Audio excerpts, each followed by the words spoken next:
We're on to Burrowhead coming up next. Yes. Hello, world. We got a special show as always. TJ Houshmandzada, Jimmy Chase, Coach Jimmy Burrow. Exciting time to be a Bengals How do you fan. balance being a professional athlete and family obligation? These are top 5 Bengals of all time. All time, man. Yeah. Shock the world. Welcome to the Wincinnati podcast. He is Zim. I am Ace. Zim, how you feeling, bro? I'm feeling a lot better, man. I woke up, I tweeted it. I had a headache. That Bills pack that they told me about, like the NFL told me about, like, turns out it was Reggie the whole time, and it wasn't as fire as everybody told me it was going to be. I was told all year that these are the champs. These are the, they were and everything like that, and woke up with a slight headache. Got into spaces a day, got a chance to get around and walk some of that Reggie off of me. And now we headed to Kansas City to go and get some of that, some of that Chiefs pack. Burrowhead is out here going crazy. It's got a lot of people in their feelings. They don't like it when you call him Patricia either. I'm going to just let y'all know that too. So you call him Patricia, they have a heart attack out there. But other than that, man, I'm doing pretty good, man. Just ate some dinner a little bit. So we rocking and rolling. How about you, my man? Feeling the same, man. I mean, I feel like, not that it wasn't that we hated the Bills or anything. It was really more so for me, just the disrespect from the national media to kind of overlook what the Bengals did last season. And, that was a matchup that I was looking forward to for a while. For it to be that comfortable, I know like a lot of people that were just general NFL fans were upset because they felt like it was a boring game. That was not a boring game for me. I'll tell you that. So yeah, that was who was it that said that?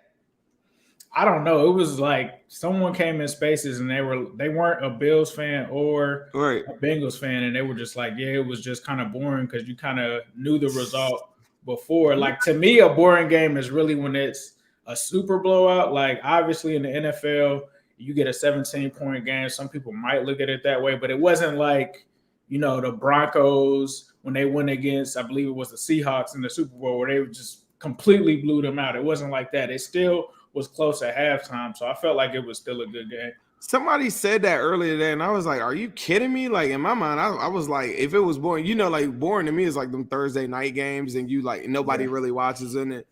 Excuse me, like the defense is terrible, and then you got the lack of offense or whatever. I didn't think that, like just because we had stopped the Bills in the game, I didn't think it was boring. I thought that they made some real good plays. I thought it was some real big hits put on Josh. I thought it was some real big, like moments. Even if you're like an offensive guy, then the Bengals on their side, I thought that they did a lot of good stuff. I thought they left some stuff on the board too. That game that is come on a bunch of times. I watched it last night and I saw it again today. I wouldn't call it. Somebody asked me, is it an instant classic? Part of me says it is, but because it was classic for us. but because I think the aesthetic of it being in the snow, and then you getting all these sound bites and all this cool stuff from it now, like, it is what it is. But I don't know. I thought it looked cool. Yeah, it definitely looked cool for sure. I think that was T. Higgins' first snow game. But coming up today, we are on to the AFC Championship, the rematch of last season, same circumstances, going to Arrowhead. We'll get into that. Then there's already some chirping. You heard it last time. There's some chirping going around from the Chiefs locker room. A linebacker has something to say. We'll talk about that and his comments on the Bengals offense. And then we're going to talk about, are the Bengals in the Chiefs' heads? A lot of people talking about Burrowhead. We'll get into that coming up next. Let's go! Let's go! Let's go! Let's go! So before we get into our Kansas City Chiefs preview, we wanted to bring in our guest representing the Buffalo Bills just to recap the game. Welcome in, my man Rico of Buffalo. What's happening? What's good? We got my man Rico in here. Just to give you a little backstory, I had to get him on because me and him, we chopped it up on Friday before the game, and I thought it was a dope conversation. It went on over an hour. I don't know if anybody here saw me on this show, but I was so like, bro, in the comments, like, me, Ace, I don't pay attention to the comments. They were packing up. right? They were like, bro is on drugs. I was like, look at, I'm just saying, like, Josh Allen's good. Like, what are y'all talking about? Like, it was wild to me. Like, I felt like I was very complimentary of them. But along the way, me and Rico were talking on that show. And I said, he asked me, he had a milk cart. And he said, like, who's missing? I said, after Sunday, you're going to be missing. And I made a deal that said, come on the Wincinnati pod. Maybe we could just talk it and chop it up. Because at the time, I knew it was a mismatch in my mind. I just couldn't. I didn't want to come on your show and be like, bro, like, yeah, I don't stand a chance. Like, I'm not even like that. But how are you doing this evening? I'm good, man. Listen, you tried to be slick, though. I mean, you were nice, but I could feel the undertone of the shit talk. You know what I mean? I could feel it. But and you know what I mean? The chat was feeling it too. They're like, yo, listen to this guy. He's gonna do this. And you're like, no, but I love Josh Allen. We knew what was happening, but you were right. At the end of the day, listen, man, it's just the matchup. The matchup wasn't great, and it really was a continuation of what was supposed to happen Monday night. And Monday night, you guys moved the ball with ease. Like, there was no resistance. We just let y'all do what you wanted. So in a way, the fact that the game wasn't, we couldn't complete it, I'm like, okay, this is an opportunity for us to kind of wake up.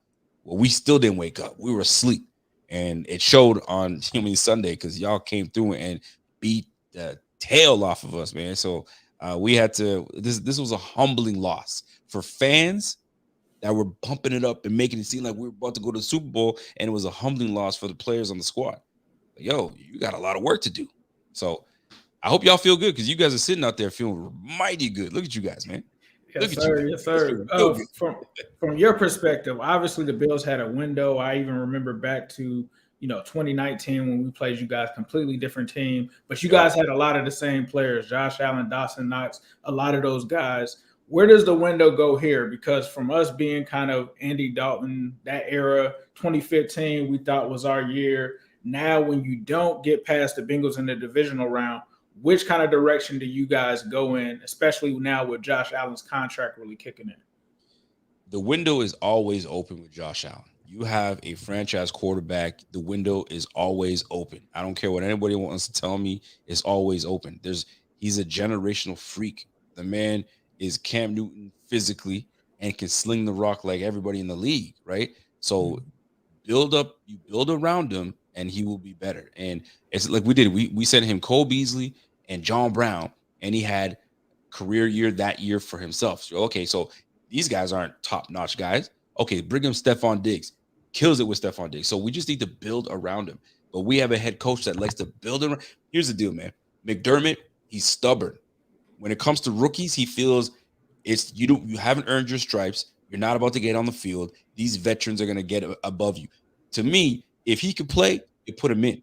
And you saw a lot of veteran guys that may be over the hill, but he's giving them the respect. So is our window still open? Absolutely. It's the AFC. It's the AFC East. We're always going to have a chance there. But in the NFL altogether, how many really good franchise quarterbacks are there? 5, 6, and Josh Allen's one of them. And he's always going to be the mid. No matter what, the window is always open.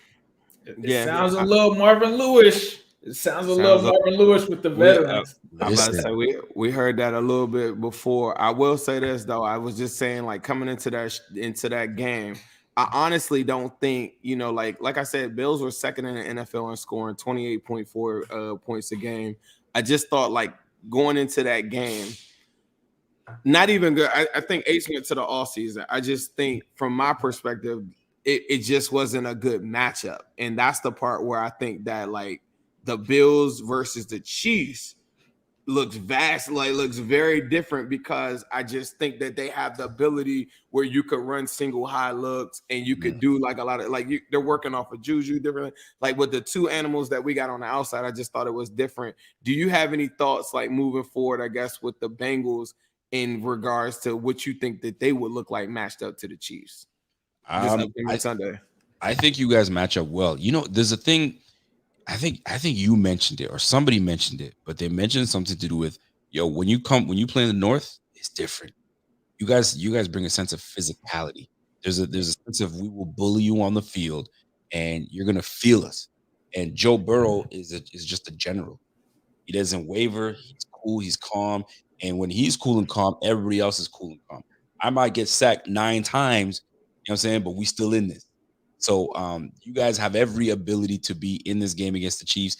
For some reason, you just Sweet Lou. I don't know how you pronounce his last name, but Sweet Lou, he designs it's like he's really game to game. He's really scheme to scheme. So it's not the defense will run all year. Y'all do what you do. No, he's like, okay, in this game, this is what we're gonna do. We're gonna attack this because this is what I noticed. And these guys buy in. And that's it. And that's the beautiful thing about your defensive coordinator. He might get poached somewhere. I don't know what's going to happen with him, but he might get poached. But you guys have the ability to make it 4 in a row, and it's you could do it if the Texans can push. You know what I'm saying, the Chiefs into the brink. You have a calm and cool quarterback like you guys do with Joe Burrow. You guys have a run game that seems to have elevated themselves, especially for the Bills game. And y'all never had one, and then all of a sudden you guys want to come out and ball out. It feels like Joe Mixon. We had one, bro. We had one, but that's that box score is crazy. A lot of them games they call for Joe Burrow to cook, and then when we got sizable leads, it was like we had some skeptical third and fourth quarters or whatever. And it's weird how that worked out though. And I did notice a lot of people talking about the run game. You talked about your coach, Sean McDermott, for a second. I do want to go back to this part. On McDermott, the one thing that I thought, I forget all of the other stuff with the Hamlin stuff. Afterwards, going like maybe, I don't know if McDermott ties in with this, but the GM, what's his name? Brandon Beane. What did you think about his comments? What did you think about his comments? And the Bengals fans, we hated this, so I'm just let you know off the break. We don't want to suck for Jamar Chase. We don't want to suck for Jamar Chase. Like, what did you think about that? I love it. We don't want to suck for Jamar Chase. Like, but that's not true. That's not true. But here's what I interpreted from that. I mean, because right now he's Brandon B. What I love about Brandon Beane is he's honest. He ain't a GM that's gonna fluff you. He keeps it real. He keeps it a buck. So he's got a pulse for what the fans are talking about. He's got a pulse for what we feel like the team needs. And right now we're on Gabe Davis's ass right now. We're like, yo, Diggs is the only guy that's able to kind of move the needle. Nobody else. So he's hearing what we're talking about. So he goes, listen, I can go out and get a receiver, but I'm not going to try to suck to get a Jamar Chase because you guys had to be in a position to draft Jamar Chase. We're not in that. We're not there. And you guys won't be there for a long time. So once you guys get to the position that the Bills are in right now, where you guys have a seasoned veteran quarterback, you're not going to try to be picking number 1, number 2. So that's what he's saying. So we're going to try to continue to build through the draft, do what we're supposed to do. But if you think that we're going to try to get a top-notch receiver, that means we got to be a bullshit-ass team. Sorry, but I have to cuss and tell you, we're not about that. We finished 13-3, and we don't plan on picking for Jamar Chase, and that's exactly what we mean. And I stand by it. I love it. I ain't thinking for Jamar Chase. We're gonna find our guy in the draft. That is a take, but I'm here to let you know that is a terrible take. That is a terrible take. Tell me why. I think this is why the Bengals, before we even drafted Burrow and Jamar Chase, we were great at drafting. Like, so we would get a Tyler Boyd or a T. Higgins in the second round. We'll get a Logan Wilson in the third round. So like when he comes out and says, we can't get a Jamar Chase or do like the Bengals, this is a team that got Marvin Jones in the 4th round. Like, we've always been able to draft weapons, receivers, and guys that were able to contribute. A lot of the guys on our team outside of Jamar Chase and Joe Burrow really weren't first-round picks. Like, when you look at Joe Mixon, second-rounder, a lot of these guys that they were able to hit on, Jermaine Pratt, all of these guys, they have come in the middle of the draft. And these were doing sometimes in the Marvin Lewis years. You look at Jesse Bates, these were teams that still weren't picking in the top 5. Like, we've only honestly picked in the top 5 not very often this last decade. I could probably count it on one hand how many times we've actually picked. Bro, we were not picking in the top 5. That's the thing. Yeah, we were picking in like 15 to 20 range for years. That's the false information. Like, going back to 2009, the Bengals have been to the playoffs just as many as all of these. That we're picking 21 for Billy Price, 20-something for Tyler Eifert, 27 for Dre Kirkpatrick. We just didn't have a playoff success. So he's feeding you like something like that's not true. He had the opportunities to go draft the Tyler Boys in the second round. He had the opportunities to go draft key components of the team on a lot of picks that he missed. The Jamar Chase and the Joe Burrow thing is Joe Burrow, we tanked to get Joe Burrow. Then, unfortunately, Joe Burrow, yeah, we did suck for a season. There you go. But the notion that you had to suck to go get a Jamar Chase undermines the whole premise that this team was built because we just had some golden opportunity. It got Jamar. Like the whole team was constructed through years and years of late picks. Free agency. But hear me out though. All that. He didn't mean.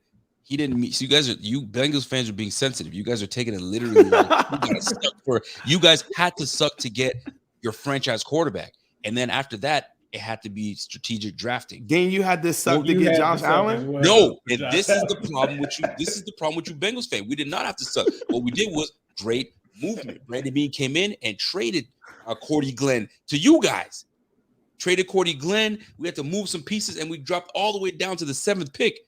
We were in the 20s, so we didn't have to suck. We were doing great movement in the draft. So this is the misconception that you suckers are trying to, put the Bills down. Why we gotta be sucking? Why can't he do that? To Like, trade up what to you get a mean? Jamar Chase level prospect, he could do that.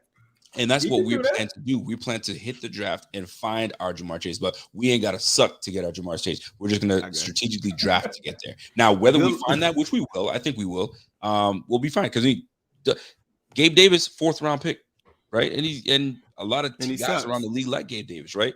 Right. Matt Milano, 5th round pick. You know what I'm saying? So we have got Teron Johnson, late round pick. So you guys draft well, we draft well as well. It's just that we just gotta we gotta focus more on the things that matter, and that's for us O-line.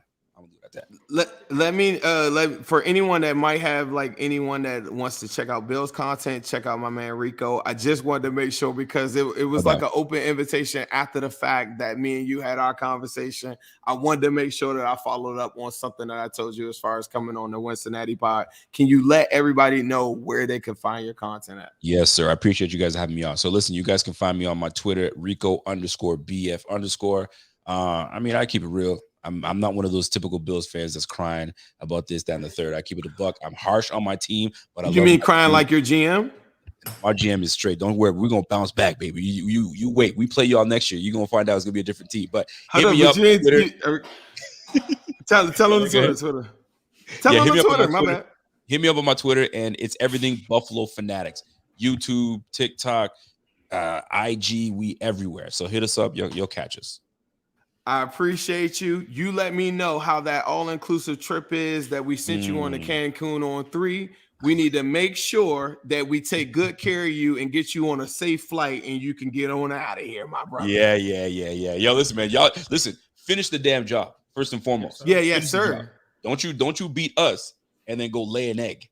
Y'all better finish the job. Finish the job. Because now Job's not finished. Mahomes is gonna have 100%. one. Burrow could have one. Josh Allen's now he's gonna have to catch up.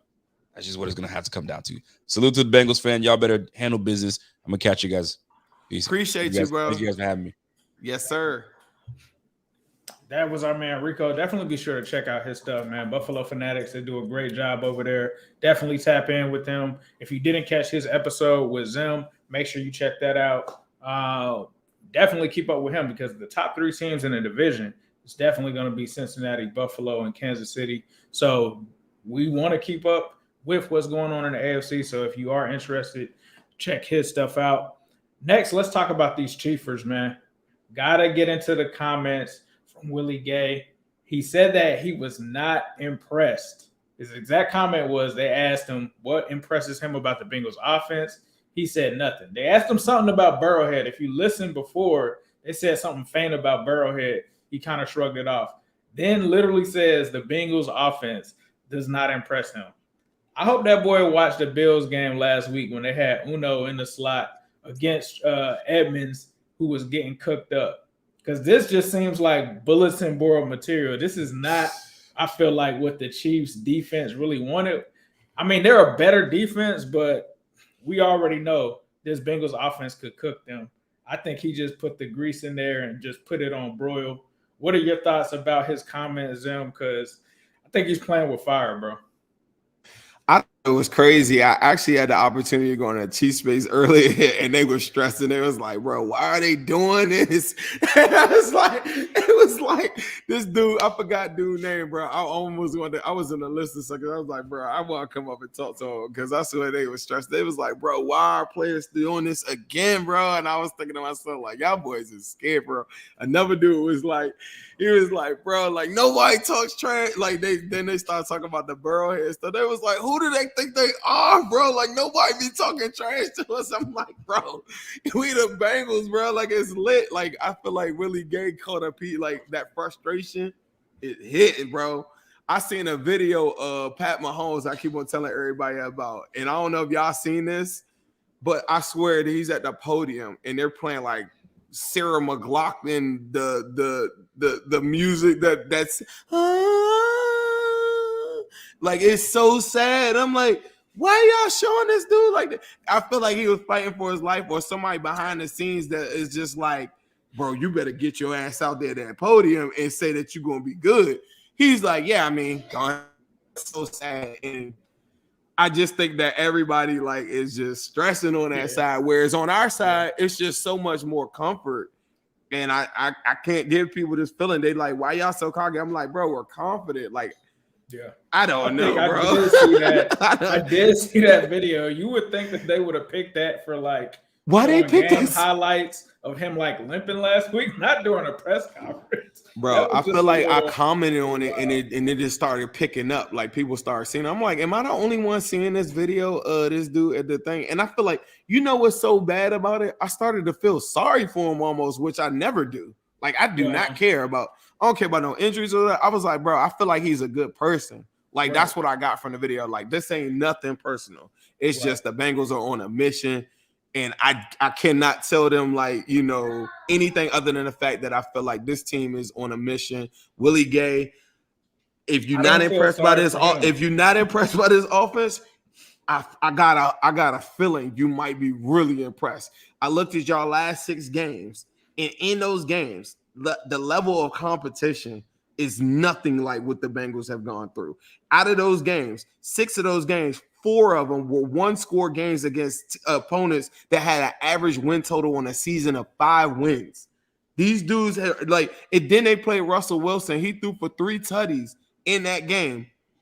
And this is when Russell Wilson was getting killed by everybody. He came out there cooked.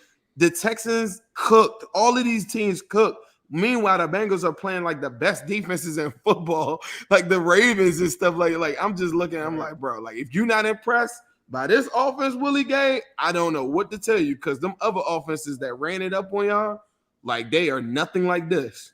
Yeah, Willie Gay is a good linebacker. He was a guy that I wanted during the draft process, but to say something like that after what the Bengals have been doing, especially with them putting Jamar Chase in the backfield on wheel routes, lots of matchups against linebackers.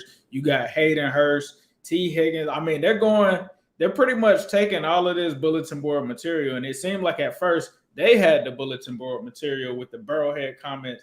Then this guy comes out and says it, and it's almost like he didn't learn from the Justin Reed situation of last time. You just don't poke the bear, because I can see it now, bro.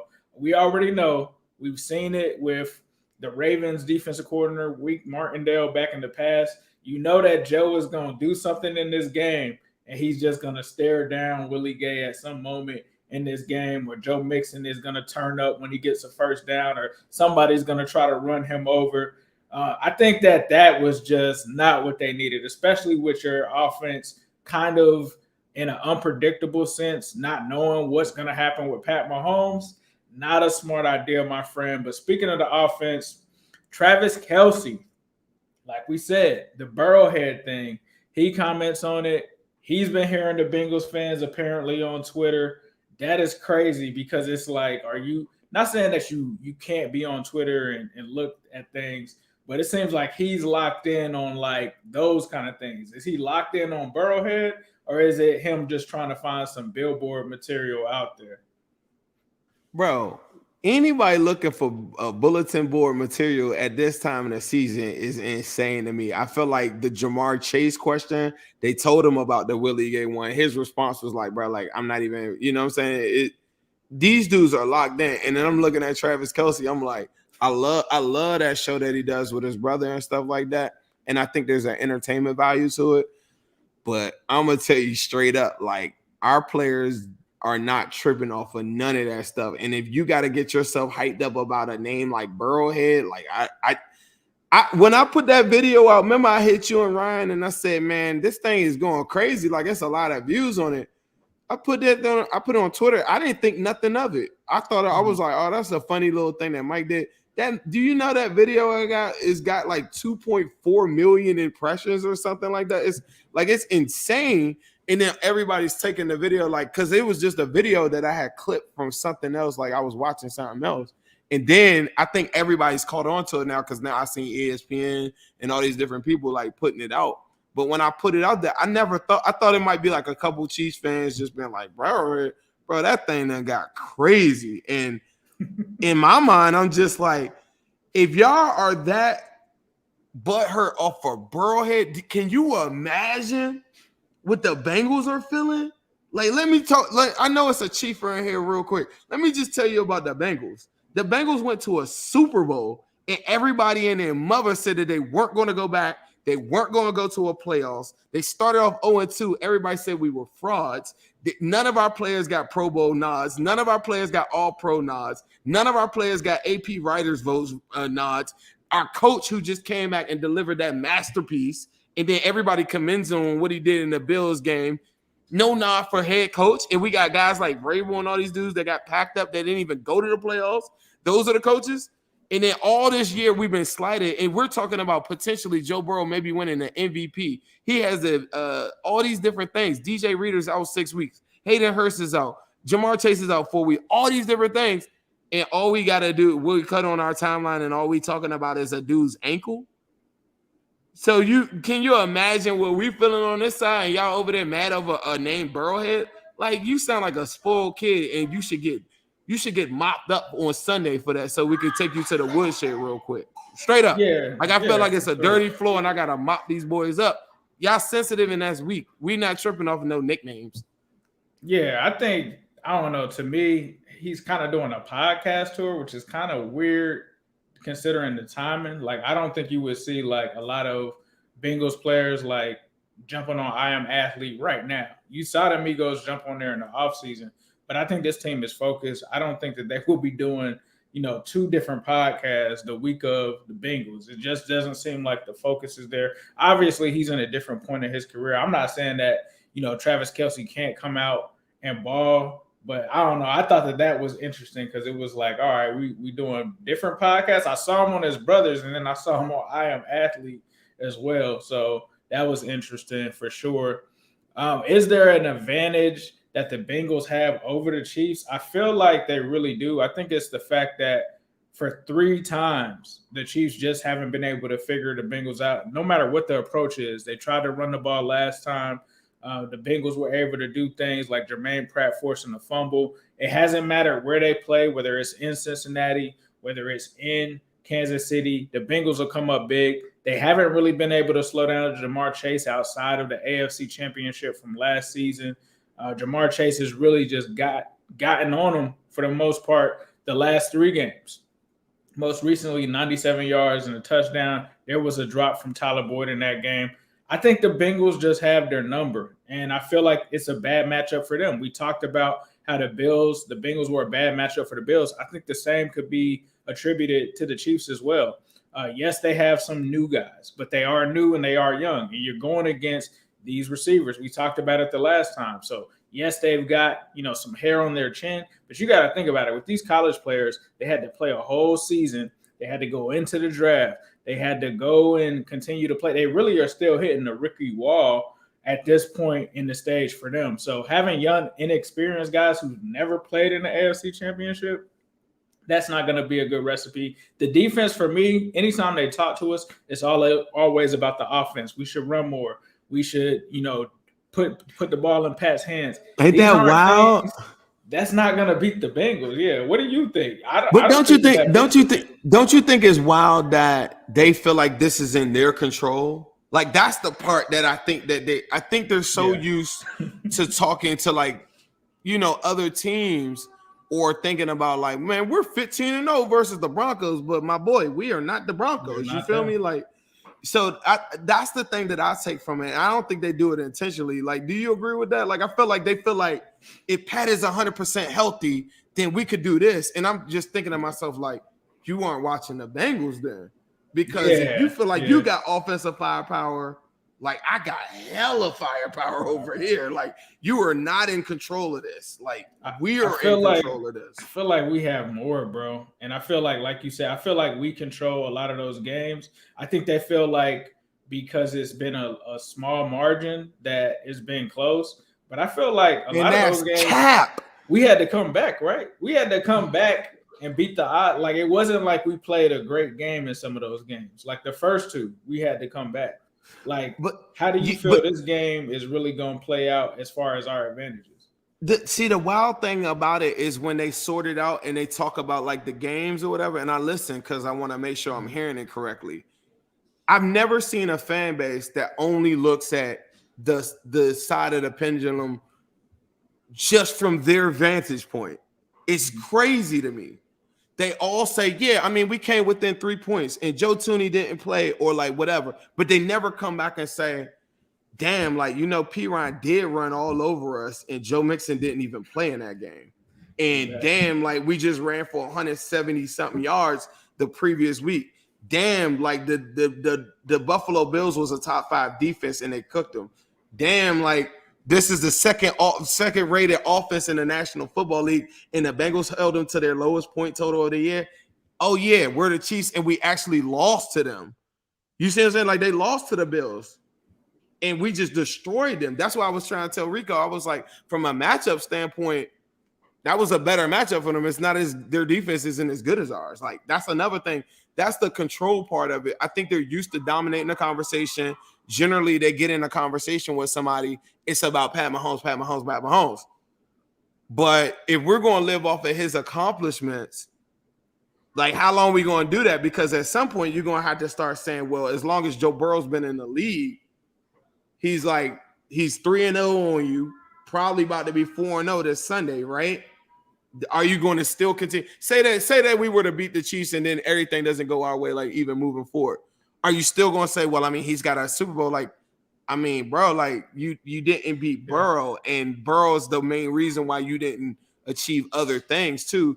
But I think they talked to us like that, and I thought that part was crazy. The psychological advantage of it stems from that. It's like this habit that they've created over the last 5 years where they're the main part of the topic. But I'm here to tell you, like, you got a lot of stats, and I think Mahomes is dope. But at the same time, if you take a fine-tooth comb over like your strength of schedule, it's the 24th weakest schedule in the NFL, whereas the Bengals played the 4th hardest. And we were told coming down the stretch that we wouldn't win 4 or 5 of those games. They go 10-0 down the stretch. And it's crazy that people just don't look at the Bengals still like they're in the they're in the driver's seat. I don't care what Vegas says. Like the Chiefs could win this game, but the Bengals are 100%. If you're looking at the defense recently, how this team has played, how they looked against the Jaguars just even last week, or how they looked against, it's not a favorable matchup. Last week we told them that the Bills were one of the worst tackling teams, and by Pro Football Focus, the worst tackling team in football. Did you know that the Kansas City Chiefs are the worst tackling cornerbacks in the secondary? Now, a lot of these stats have been acquired throughout the season with different corners and stuff, but it's not the recipe. Like, people look at that Ravens game and look at their tackling skills, the Roquan Smith, but you don't have that. And it shows on the games that you played in the bag with Agnew fumbling the ball. I mean, whatever doing that, he fumbled the ball, and then they never went after Mahomes, and the Chiefs know how we treat Mahomes. Yeah, I think Lou is also a big factor, especially against Mahomes. I think he's definitely in Mahomes' head. I think Mahomes is out here to kind of prove it. And I think after our game, he kind of tweeted out the clock. So I think they're trying to project a lot of confidence, like they feel like they can do it. But I think it's a difference once the Bengals get out there and punch them in the face and try to put up the points. Then they got to try to respond. a lot of people are asking, is this a legacy game for both of these two teams, both of these players, Joe Burrow, Pat Mahomes? I think it is, man. I mean, like a lot of people just kind of default to Pat Mahomes, but I've even been talking to some people that are not Bengals fans. I got a friend that's a 49er fan, Giants fan, and they feel like Joe Burrow is the best quarterback in the league. They feel like the NFL and a lot of people just really don't want to accept it.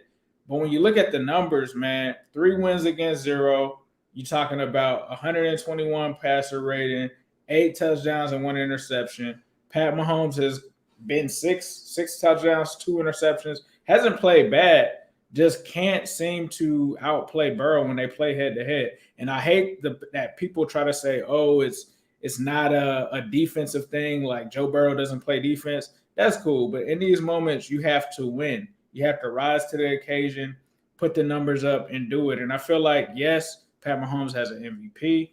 Yes, he's won a Super Bowl. All of that happened before Joe Burrow. And here's another thing. When he got that Super Bowl, it was after Tom Brady left the AFC. What happened when he matched back up with Tom Brady again? He got blown out. So for me, it's been not that the AFC has been easy for him, but they haven't had a threat until the Cincinnati Bengals stepped up and stepped to them. And, you know, you might say the Bills because we did have Fanatics on, but they haven't been able to get past them. Joe Burrow is a guy that is just really ascending at this point. And I feel like if he gets this win again, I think the narrative is going to start to shift to, is Burrow the best? Especially, and I think it should be shifted there now, and that's the crazy part. For sure. Don't you feel like that's a topic right now? Like, to me, I don't care what Mahomes did this season in my mind. Like, I'm looking at this right now, and I'm sitting there thinking, like, this guy Joe Burrow is playing some of the best football like I've ever seen, bro.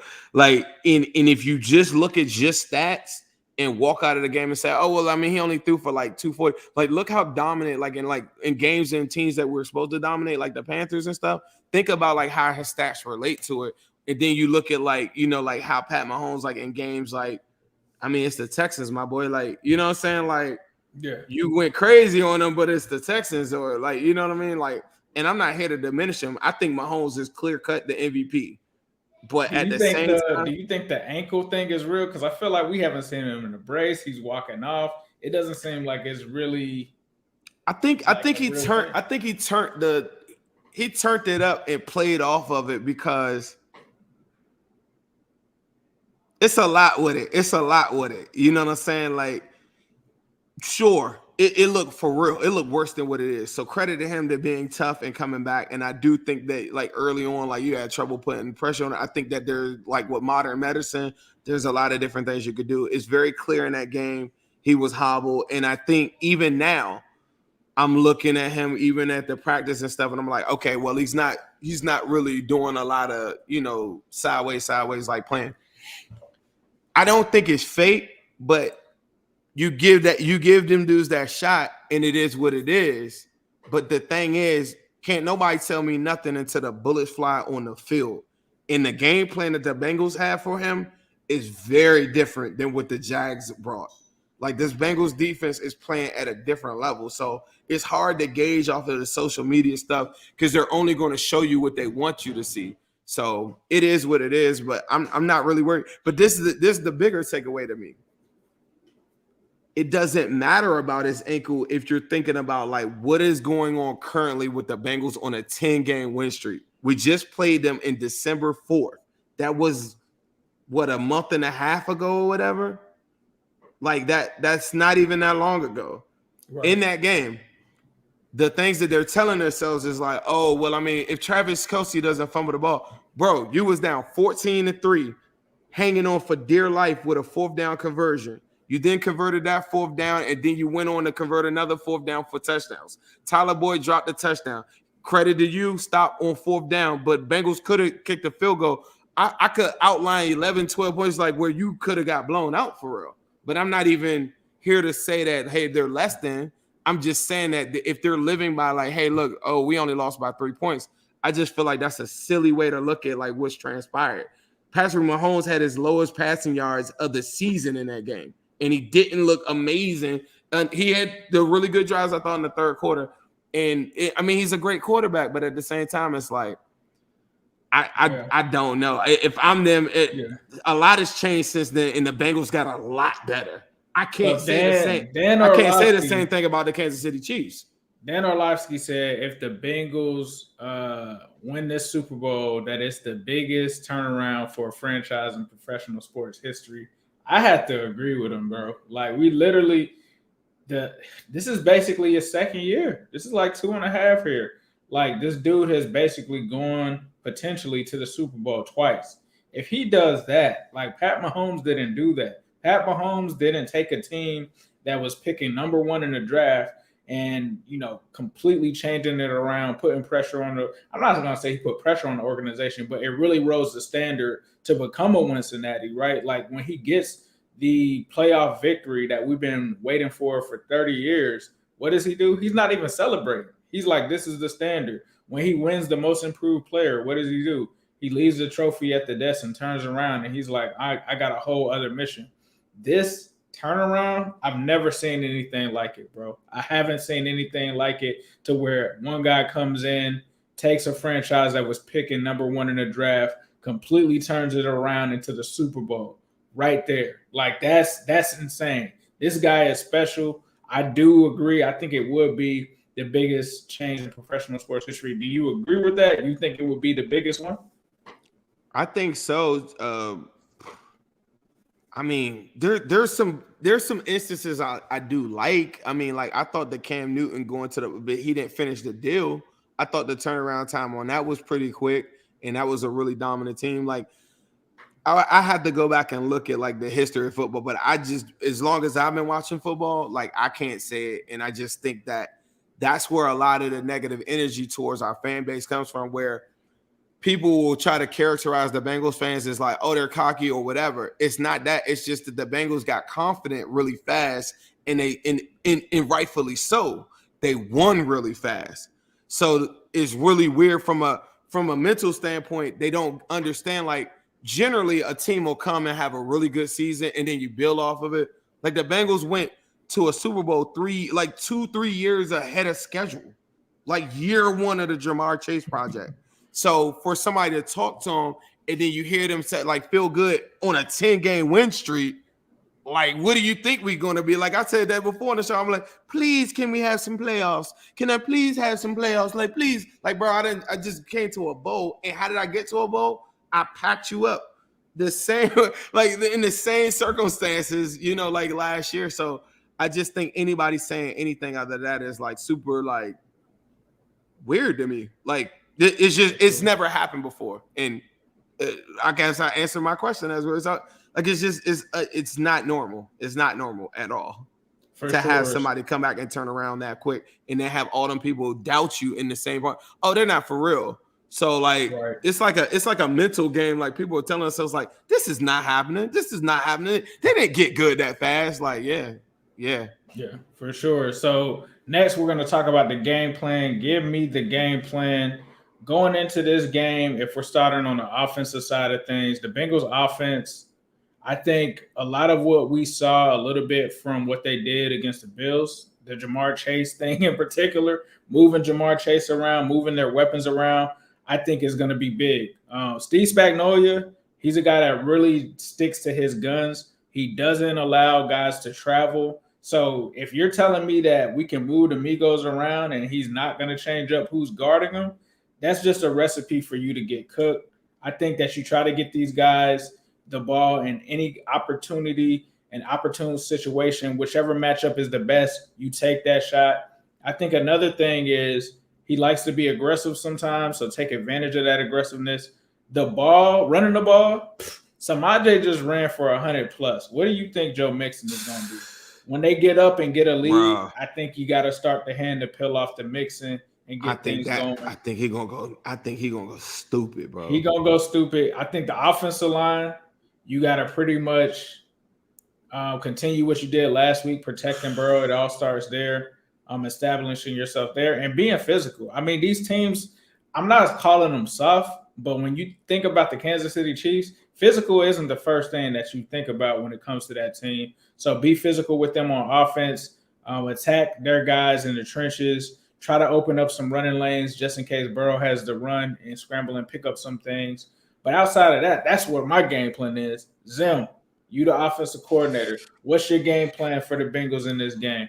Jump on them early, take the referees out of it, take the crowd out of it, get on them straight up. Like establish like your dominance, put the level of doubt, put the fear. The pressure is on them. I think at this point, number one seed, you at your house. This is a game that can make you look super stupid. Like this, like if all the other three didn't make you look silly, number one seed was on the line the first time. Second time, a Super Bowl trip was on the line. Third time is like, all right, we're gonna get you. Let's start up a rivalry. Won that one again. I think this is the one. As I start to talk about it and start to watch it, I just think that the distance in the scoreboard might look a little bit different. This is the first time I felt like that going into this game, and it's just because the level, the weapons all together hadn't been together all together when we saw them last. And since then, the offense has evolved to this different level that we just hadn't seen before. And what I saw from the Bills game is no different with the second half of the Bucs game look, no different than the Patriots game. If anybody wants to ever, like, if Chiefs fans are in here right now, if you just want to see, like, the Bengals offense, and like, our styles are so different. Zach Taylor plays more clock management, like especially when I think about Bills. He gets a lead. Remember in that game just the other day on Sunday, he kicks a field goal, goes up 3 scores. A lot of teams would have went for the juggler and gone up, whatever. He plays the clock. He sits on the clock. I think he's very like calculated in how he manages the clock in possessions and how it relates to the game plan. So making sure you get out on them early so that now, what did Jamar Chase say in this interview afterwards? He said, man, the run game was going so well, it made the playbook wide open so we could call anything. The Bengals were in very few third and longs. They didn't do any 3 and outs early in that game at all. Their first 3 and out, I think, was towards the end of the game. Someone could correct me if I'm wrong. But throughout most of the game, it was taking what the defense gives you, and the defense is going to give me something. The last time that we played the Chiefs, Hayden Hurst was not – he started off the game, but he goes out with the calf injury. I saw him on the injury report today, so that is something that we need to definitely monitor. But the way that Joe Mixon is running right now, if they thought P-Ryan was something, what I just saw from him last week, there's an argument, and I was on Tom Brenneman's show. He said, man, I think he was the best person on the field. I think Joe Burrow was the best person on the field, but if you ask me who was the second best player on the field, I might say Joe Mixon. Go watch that game. Every single run was pain. Every single run was somebody. Jordan Poyer got trucked on the first play of the game.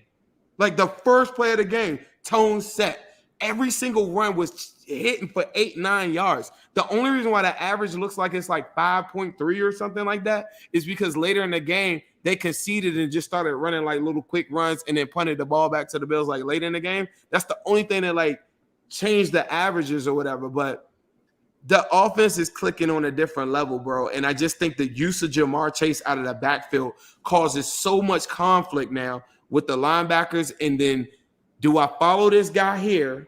And if I commit to him, now you got this guy. Like they ran this play 3-4 times, but they let a Deniji pull. And then he's just looking for like a linebacker, looking for a corner, somebody small, wipes them out 9-10 yards like easy. Like the way that they were running, bro could have ran for 200-something yards. I'm not kidding you. Like that's how all those runs were hitting. Them things were hitting, bro. And I just think that if they just manage to go up on them early, that's the plan. Get up on them. Even if you don't, say that it doesn't happen the way that you want. You did take control of the game by the run. And I just think that the Chiefs say that, but they can't win that way. And that's the difference to me, is that they can do that and that would be a function of their team or a function of their game, but they can't. They need to score. I feel like Mixon's ability to run in this game and how it relates to the pass game like opens everything up. So now you're forced to put yourself in one-on-ones with Jamar Chase, whereas if the Chiefs were in that same predicament, I'll take my one-on-one with Juju.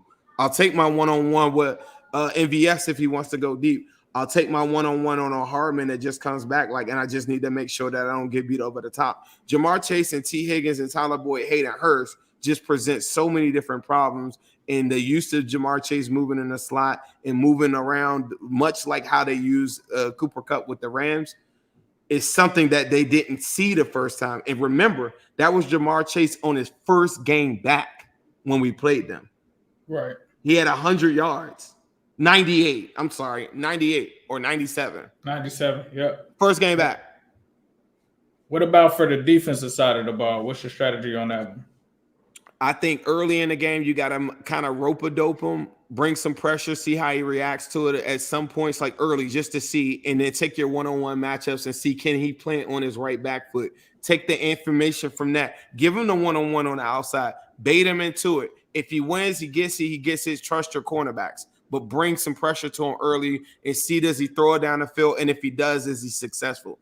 Take that information and implement it throughout the rest of the game. If he's moving really well, you go back to the same plan that you've always had. You always have to bracket Travis Kelce. What's his name? Trey Flowers. It was a full participant today. So you have the guy. You got the guy that can lock up with him, but nobody can lock up with Travis Kelce. But then you allocate other resources, whether it's a safety over the top or maybe it's a D-line dropping back into coverage. You make Mahomes think, and you at least simulate the pressure early in this game and get your information off of that. By the time you get to the second half, you let Ludini cook. Yeah, for me, I think you definitely have to test the mobility in the pocket. You got to try to collapse that pocket around him, force him out of the pocket. I think that's, even if you're not sacking him, forcing him out could potentially cause him to throw something out of bounds. And I think that pressure starts to mess with them. It kind of gets them a little bit rattled, might change their game plan. They might try to switch to the quick screen game or something like that. So getting that pressure on him is definitely pivotal. I'm not saying that they should blitz every down or anything like that, but like how we see Mike Hilton, as we can see on the video, doing those blitzes, sending the corners, possibly sending Von Bell or one of those guys on a blitz. God. I think on a third down is definitely something. Definitely stopping these guys on third and fourth down. They're going to take some chances against this Bengals offense. They've got to be able to hold them when it comes to that. They're going to try to establish the run. I think shutting that run down when it comes to the third downs is going to be pivotal as well. You know, stopping Pacheco from getting out in space, stopping a guy, the other running back that they have there. His name escapes me right now, but he's a guy that's a weapon out of the backfield. If McKinnon and Pacheco? McKinnon, thank you. If they can stay disciplined in their zones, I think they should be good. Pat Mahomes has thrown 12 touchdowns and 7 interceptions against the zone defense. So I think that's something that's going to be pivotal. When it comes to the weapons, anybody outside of Travis Kelce is going to have to beat me in this game. Travis Kelce had a gargantuan amount of targets. 17 targets. Do you know that the Jags had the worst coverage linebackers in football, and it showed?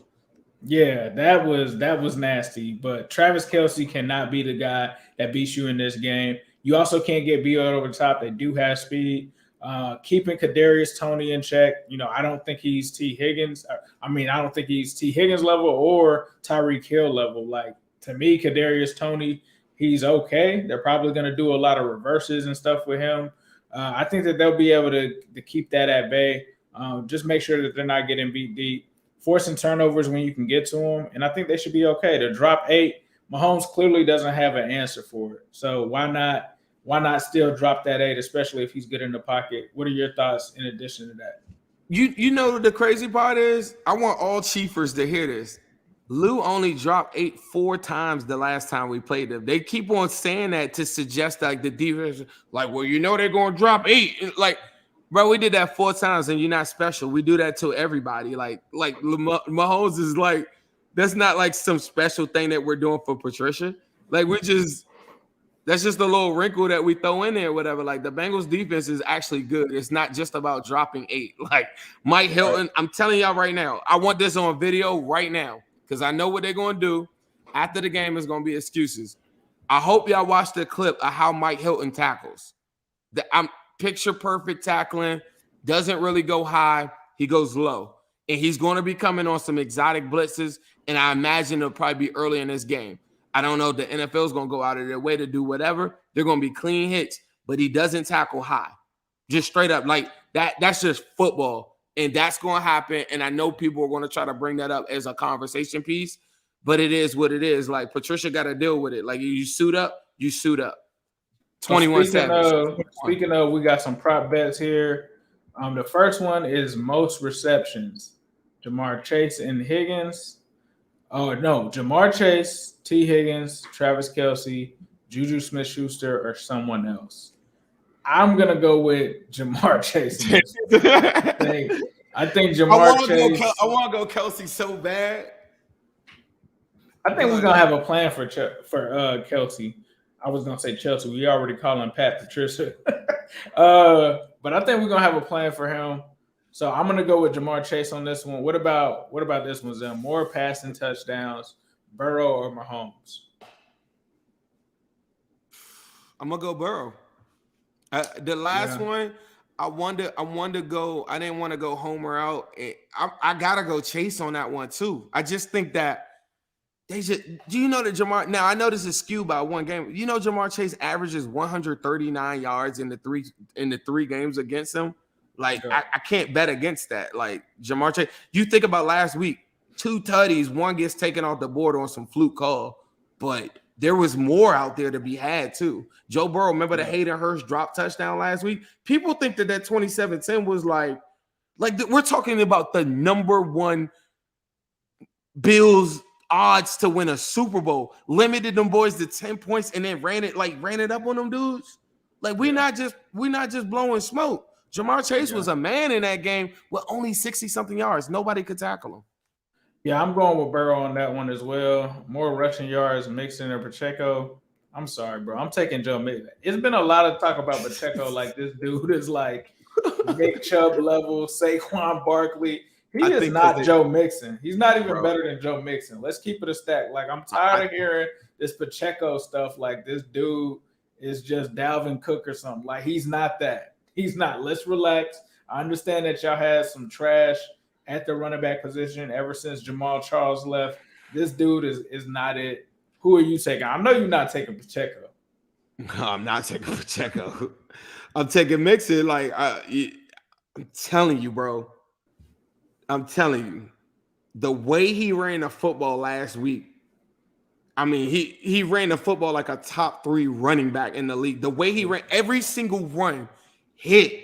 In the way that the offense has evolved now, the way that he looked after it, the way that they're like getting into these plays, and the way that the matchups are getting set up, they did not see Hayden Hurst last time for a full game. In the way that the offense is now, the wrinkles that they're adding to it, the Chiefs don't have the recipe to stop like Mixon. Like he's running really, really good. The 2 weeks that Zach kept him out against that first Chiefs game, I feel like it kept him fresh, bro. And like now he's going into the playoffs, and I mean, he looked crazy in that game, bro. Like he was crazy.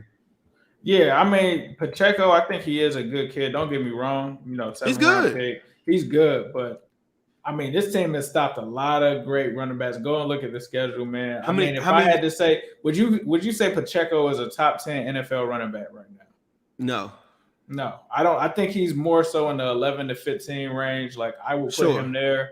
But yeah, he's not on that level. You couldn't convince me he's a top 10. Like you could tell me he's really good. You can't. But a lot of it too is scheme too, because the Bengals will show them favorable boxes where they have to run into it, and I think he could get a bunch of yards off of that alone. I just think that the way that our offense is going to spread them out, they don't have the tools in their woodshed to stop. Don't forget, P-Ron ran on them like crazy for like 109 yards the last time we saw them, right? Yeah. Mixon, the way he's running just as hard, but he has home run ability. Right. No, I agree. Do you think this game, in terms of how it will go, you think it's A, a shootout, 2, or B, a defensive nail biter, or C, a 2-score plus comfortable win? All right. I'm gonna say this. I might get a lot of flack for this. I said this. I kind of got some flack Bills week. I think it's a comfortable win. I think it's easily like if we're able to get up on these dudes early in the game, that's the major key. Take the ball, go down, put the pressure on Mahomes, force possibly them to either settle for 3 or get no points and then get the ball back again. Like, I don't. Pat Mahomes is a lot of things. He's a good quarterback and all of that. If we're able to get to him and he's really not 100% and he can't get out and improvise, I just don't see it. The fourth downs that they were able to get last time, how did they get them? From improvisation of Pat Mahomes getting out and extending the plays. How many times have we seen him this season get out of the pocket, do a flip of the wrist to like some guy that's running on the crosser? That part of his game is going to be gone. And then I also feel like he hasn't discovered and understood the Lou defense. And you brought up a good point as well. We didn't have Hayden Hurst and Joe Mixon the first game. I honestly feel like it could be a 2-score comfortable win for this game. I think the Bengals are focused. I think they're thinking about the Super Bowl. They're thinking about Jesse Bates. They're thinking about Jermaine Pratt. They're thinking about all of their brothers and getting back to the very point where everybody said that they weren't going to be at the beginning of the season. I think this team is determined. This team is very determined. The media is trying to create different things that don't exist with the Eli Apple thing. Like, he's going to talk his trash after a game. He doesn't represent a whole team. The Burrowhead thing, Mike Hilton made it. Like, outside of that, go look at our locker room interviews and stuff. Like, the look in T. Higgins' eyes and what Jamar Chase was saying after the games and all these different things. When Joe Mixon came to the locker room, he said, man, I'm looking at everybody's lives and in their eyes, and they're looking a lot different. And if you're looking at what they just put out last week, it just looks like everything is in the Bengals' favor. Now, that's a scary thing sometimes you see, but I'm just looking at the Chiefs. Think about this. The Broncos put up 28 points on them when Russell Wilson was playing his worst football. The Texans put up 24 on them, took them to overtime. They then played the Broncos again. The Broncos scored 24. Then they played the Jaguars just now after the bye or whatever, and they scored 20. And then think about this. Dude fumbled right at the end zone right before, right? Right. In all those games those are the most recent games that we could look at. All those games that I just outlined, what's the one thing that I think that just stands out to me is that none of those offenses are remotely close to what the Bengals are offering. And if you're telling me you gave up 20 and should have been 27 against the Jags last week, it's not a crazy proposition to say that a team on a 10-game win streak wouldn't do the same thing. Like, what's so crazy? Like, what is crazy about their defense that they think, like, is it Chris Jones? If it's Chris Jones, what happened on December 4th when he had no sacks, no pressure, and took multiple plays off? It still has never recorded a playoff sack. What's so special about Frank Clark, who they know the whole entire season is a guy that they're waiting to take the next step? What's so special about a rookie in George Karlaftis that has some good moments and doesn't, like, like off and on? That's not a standing piece. And then you look at the other guys like Carlos Dunlap, that's 35 years old. You don't even have a 7-8 man rotation that you feel comfortable with outside of Saunders, who is a run stopper primarily, right? And we're talking about you want to stop Joe Burrow from throwing, and then all you're going to do is show me sack numbers. Joe Burrow gets the ball out in 2.4 seconds. He just had a game where he just completed all of these. Like, he went crazy. He started off the game 11 for 13 against a top 5 defense in the Bills. The last time that he played the Chiefs, he went 83% completion rate without Hayden Hurst and Joe Mixon. Why would a Bengals fan come into this situation thinking anything would be any different if the Bengals got better since that point? Somebody talk some sense into me if you think anything would be any different than that. Dude in there said they don't know ball. Tell me about ball. Because the last time I seen them and I just seen you go against the Jaguars, you didn't look that amazing at ball. The Bengals just knocked off the #1 Super Bowl contender and made it look easy. The Jaguar game didn't look so easy for you. That was very close. The Jags could have won that game. Like, a lot of people were quiet as kept. At certain points, the Jags could have won that game. You can't let us get up like the Jags did. I get it. It is what it is. But even if they didn't, think about it. The Bengals have come back too. You know what I'm saying? Like, that's the other fear factor too, is that even if they were to get up, why would the Bengals fans or why would Joe Burrow feel like he wouldn't come back? Right. For sure. We got number 9, man. Y'all got y'all guy, but we got our guy. We got the weapons. We just coming off of a game where we blew out the Bills, who they lost to. Reminder. To me, bro, this offense can cook. they can end up cooking them. And speaking of cook, we're gonna toss it to Midwest Best Barbecue.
So, shout out to Midwest Best Barbecue, 669 Justice Court. They just did the special again today for the free wings for the first for the first 100 customers, 6 piece. They're going to be doing that. But definitely, if you are sticking around Cincinnati, definitely be sure to stop by Midwest Best Barbecue. Get you some wings, holla at them, tell them that Ace and Zim sent you. We appreciate that. But let's get into this real quick. NFC Championship.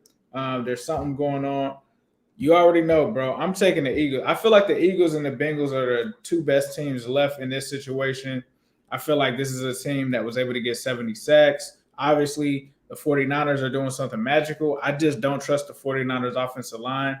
I feel like that's a strength for the Eagles because, yes, they have Bosa, but this is possibly the best offensive line in football. They got weapons, A.J. Brown, Devonta Smith, Goddard.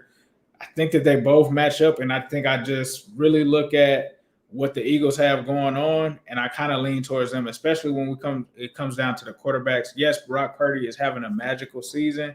Jalen Hurts, before the injury, we're possibly talking about him as potentially the MVP, just from how his season is going.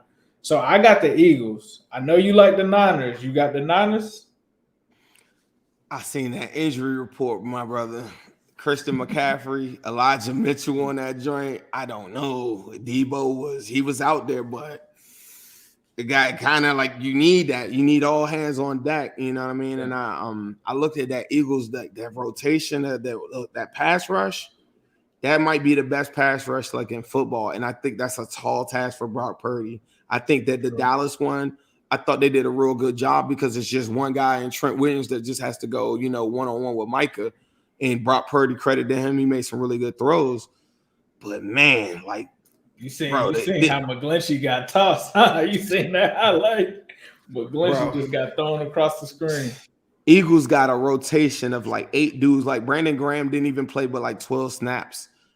Mm-hmm. I just think that team is super deep. I think that – I was a 49ers, enthusiast this whole time, and that's the matchup I'd rather have because, like, I'm not one of them people that's sitting around and saying, bro, give me the toughest guys that make me tough. I'm like, nah, I want the easiest path because it doesn't matter. Like, if we win this game on Sunday, right, it doesn't matter if it's by 1 point. Like, a win is a win. Like, I'm not – like, you're not going to catch me talking back to nobody and saying, man, like – if we would have it's a dub Cancun. Like, you feel me? Right. So I feel like for that Chiefs and Eagles game, I just feel like it's just too much for Purdy to overcome in that aspect. I like the 49ers defense, but I just don't think it's enough to stop what the Eagles have, especially at the wide receiver positions. If they could just figure out ways to get Devonta Smith free against those corners and A.J. Brown as well too, I think that. I mean, think about what we did to Tre'Davious Ward last year. Like that's their starting corner over there in the 49ers. Like, think about what we did to him. So, right. I don't know. Nah, I'm with you. For the second year in a row, we want the Niners. We'll see how that plans out. But you guys can know that the Wincinnati podcast is going to come at you next Tuesday, 7:30 p.m. Eastern Standard Time. So we'll be back to our regular scheduled programming. Appreciate everybody that's tuning in. Please hit that like button, subscribe button. Follow us on Twitter at Wincinnati Pod. Follow him on Twitter at Zim Hude. Follow me on Twitter at New Stripe City. Also, if you're looking for dope Bengals merch, especially for the game, definitely head to zimhude.com. Pick you up some of that new gear. Check out newstripecity.com. Just released the 21 Savage Mike Hilton joint. 21 Savage Mike Hilton? Yes, sir. Support us. We appreciate it. I feel like 20. Hey, 21 about to have I feel like 21 and Mixon about to do. Hey, like 20, like Mixon said that earlier today, though. He was like 21. Can you do something? I feel like Mixon gonna have a good game, but 21 Savage is a guy. It's gonna give Mahomes problems, bro. Telling you right now, like they just. It's gonna get them problems. It's gonna be some barbecue in Kansas City, and I'm not talking about them restaurants. It's gonna be in Arrowhead Stadium. Thank you guys for tuning in to the Wincinnati podcast. You like burnt ends? Yes, sir. Hello, world. We got a special show as always. TJ Houshmandzadeh, Jimmy Chase, Coach Jimmy Burrow. Time to be a Bengals How do you balance being a professional athlete and family obligation? These are top 5 Bengals of all time. All time? Yeah. Shock the world.